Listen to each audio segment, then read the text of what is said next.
अस्सलाम वालेकुम friends, welcome back to Top Smarties drama serial baby Baji. आजकल तो अजरा बहुत खुश है क्योंकि वो अपनी चाल में कामयाब हो गई।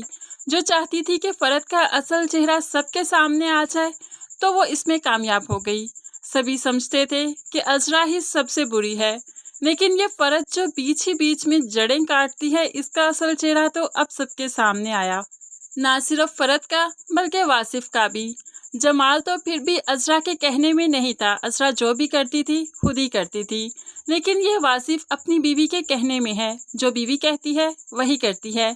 इसीलिए तो आज बीवी के कहने पर माँ के पास आकर बैठ गया, उनकी क्लास लेनी शुरू कर दी। क्या ज़रूरत थी अजरा भाभी को यहाँ पर आने की? तो माँ भी कह देती हैं, क्या हुआ अगर वो आ गई तो?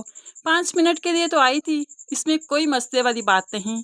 तो वासिफ कहने लगा, आपको पता है ना, फरद को अच्छा नहीं लगता, फरद और अजरा भाभी की ज़रा नहीं बनती। तो अब माँ भी चुप नहीं रही, उसको तो मेरा यहाँ पर रहना भी अच्छा नहीं लगता, तो क्या मैं भी चली जाऊँ? माँ ने जो सच बोल दिया तो वासिफ से ये भी बर्दाश्त नहीं हुआ, यहीं से उठकर चला गया। वासिफ के असल रंग तो माँ के सामने अब आए हैं कि उसे माँ की नहीं बल्कि बीवी की ही परवाह है। माँ के साथ अच्छा सलूक नहीं करता, इसीलिए तो फरद उसके आगे पीछे रहती है। फरद को मुस्कुराता देखकर वासिफ माँ के साथ कुछ भी कर सकता है, उन्हें कुछ भी कह सकता है। दूसरी तरफ अस्मा है कि उसकी परेशानियाँ कभी कम ही नहीं होती। नसीर जो पैसे नहीं देता था, पैसों का इंतज़ाम तो हो गया क्योंकि उसने सिलाई करना शुरू कर दी।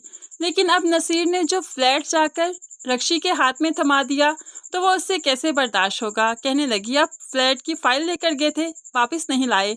तो यहाँ पर नसीर बिगड़ने लगता है, मेरी चीज़ है, जहाँ मर्जी रखूँ, मैं वैसे भी अपनी चीज़ों को तुमसे ज़्यादा हिफाजत से रख सकता हूँ। तो अस्मा भी अब बहुत ही दुखी लहजे में कहने लगी, तो फिर आप ऐसे कीजिए, मुझे और बेटे को भी चीज़ ही समझ लीजिए, इंसान ना समझिए, क्योंकि आप चीज़ों की हिफाजत इंसानों से बेहतर करते हैं। नसीर के पास अस्मा की इस बात का कोई जवाब नहीं, इसलिए तो वो फिर से गुस्सा करते हुए अस्मा को धुतकारते हुए यहाँ से चला जाएगा। दूसरी तरफ शहनाज ने सोच लिया कि अपनी बेटी की शादी कर देनी चाहिए क्योंकि वलीद बेहतर चॉइस नहीं है।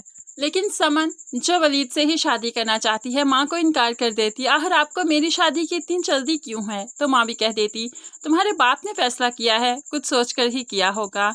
वैसे भी वलीद के घर में जितने झगड़े चल रहे हैं, मुझे नहीं लगता कि तुम वहाँ पर एडजस्ट कर पाओगी। हर इंसान अपनी बेटी का अच्छा ही चाहता है, तो तुम्हारे बाप ने यह फैसला भी तुम्हारी बेहतरी के लिए ही किया है।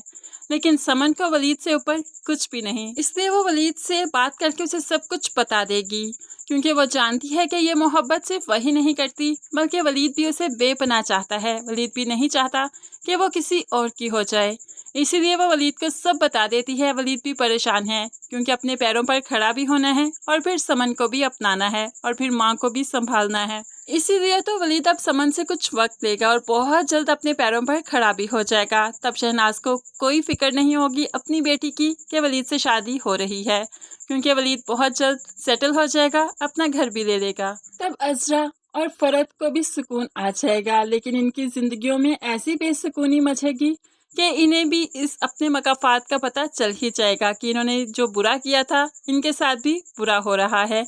लेकिन फ्रेंड्स, आप अजरा और फरद के साथ क्या होता हुआ देखना चाहते हैं? क्या यह सुधर जाएं या इनका कोई अंजाम होना चाहिए? ज़रूर कमेंट्स में बताइएगा। मज़ीद वीडियोस के लिए चैनल को सब्सक्राइब कीजिए, साथ ही बेल का नोटिफिकेशन ज़रूर प्रेस कीजिएगा ताकि आने वाली हर वीडियो बहुत आसानी से देख सकें। अल्लाह हाफिज़।